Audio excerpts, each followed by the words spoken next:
பிரியமானவர்களே, எப்படி இருக்கீங்க? நல்லா இருக்கிறீங்களா? ஆண்டவர் இயேசு கிறிஸ்து உங்கள் மேலே ரொம்ப அன்பும் கரிசனையும் உள்ள ஒரு தேவன். அதனால தான் தினந்தோறும் உங்களோடு பேசுகிறார்ல. ஆண்டவர் ஒரு வார்த்தை கொடுத்து உங்களை தேற்றுகிறார்ல. இன்றைக்கு கூட ஆண்டவர் ஒரு அருமையான வார்த்தை சொல்கிறார். என்ன சொல்கிறார் தெரியுமா? வேத புஸ்தகத்தில் ஏசாயா 49:15 என் மகனே, என் மகளே, நான் உன்னை மறப்பதில்லை. ஸ்திரியானவள் தன் கற்பத்தின் பிள்ளைக்கு இறங்காமல் தன் பாலகனை மறப்பாளோ? அதாவது ஒரு கை குழந்தை, பால் குடிக்கிற ஒரு பச்சிள குழந்தைய ஒரு தாய் மறப்பாளோ? அவர்கள் மறந்தாலும் நான் உன்னை மறப்பதில்லை அப்படின்னு ஆண்டவர் சொல்றார். கொஞ்சம் பெரிய பிள்ளை ஆயிட்டா கூட பிள்ளைங்க விளையாடிக்கிட்டு இருக்கோம், அங்கே தான் நிற்பான், இங்கே தான் நிற்பா அப்படின்னு சொல்லிடுவாங்க. ஆனால் கை குழந்தை, பால் குடிக்கிற குழந்தைய தாய் எப்பொழுதும் ரொம்ப கவனத்தில், கிச்சனில் வேலை செய்தாலும் குழந்தை அழுகிற சத்தம் கேட்குதா கவனமாக இருப்பாங்க. அப்பப்போ தூங்கிட்டு இருக்க குழந்தைய கூட வந்து பார்த்துட்டு போவாங்க. அப்போது பால் குடிக்கிற குழந்தை, தாய்ப்பால் குடிக்கிற அந்த கை குழந்தைய ஒரு தாயால் மறக்க முடியாது. எப்போவுமே அந்த நினைவாக இருக்கும். ராத்திரில் தூங்கும்போது கூட சின்ன சத்தம் கேட்டால் தாய் விழித்து கொள்வாங்க. ஏன்னா அந்த குழந்தை அழுகிற சத்தம் அந்த குழந்தையின் மேலேயே நினைவாய் இருக்கிறதுனால அந்த குழந்தையின் மீது எப்பொழுது இடைவிடாமல் கவனம் இருக்கும். ஆண்டவர் சொல்றார், அப்படி ஒரு கை குழந்தையை ஒரு தாய் மறந்தாலும் நான் உன்னை மறக்க மாட்டேன். அப்போ அவருடைய அன்பு தாயினுடைய அன்பை விட பெரிதான ஒரு அன்பு, இயேசுவின் அன்பு. ஒரு தாயாருடைய அன்பு தான் மேன்மையானதுன்னு சொல்லுவாங்க. தன்னுடைய இரத்தத்தை பாலாக்கி கொடுக்கிறாள் என்பதெல்லாம் உன் ஆண்டவர் கூட அதனால தான் ஒரு தாய் தேற்றுவதை போல நான் உங்களை தேற்றுவேன்னு சொல்லுகிறார். தாயை முதன்மைப்படுத்தி ஆண்டவர் பேசுகிறதை வேதத்தில் நம்ம பார்க்கிறோம். தாயினுடைய அன்பு அப்படிப்பட்டது.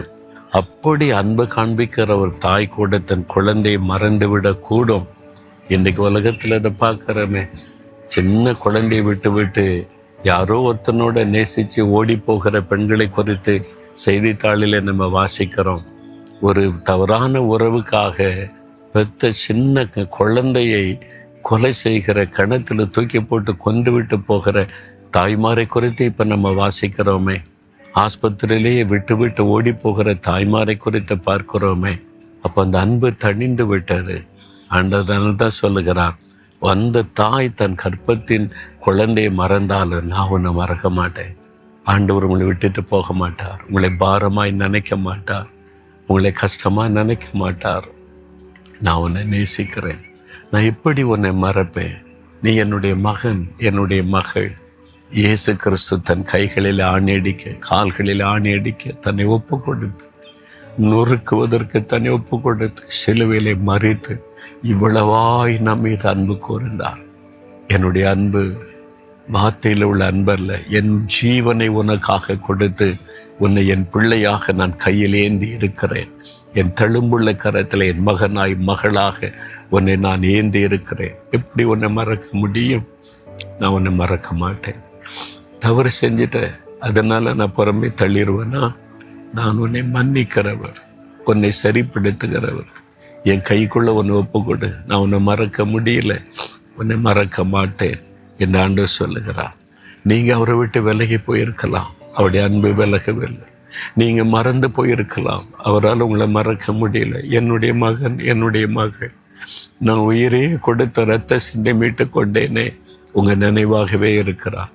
இந்த நாள் அவருடைய கரத்தில் ஒப்பு கொடுத்து, ஆண்டவரே என்னை நீங்கள் மறக்க மாட்டீங்க, ஒரு நாள் என்னை மறக்க மாட்டீங்க, நான் விசுவாசிக்கிறேன்.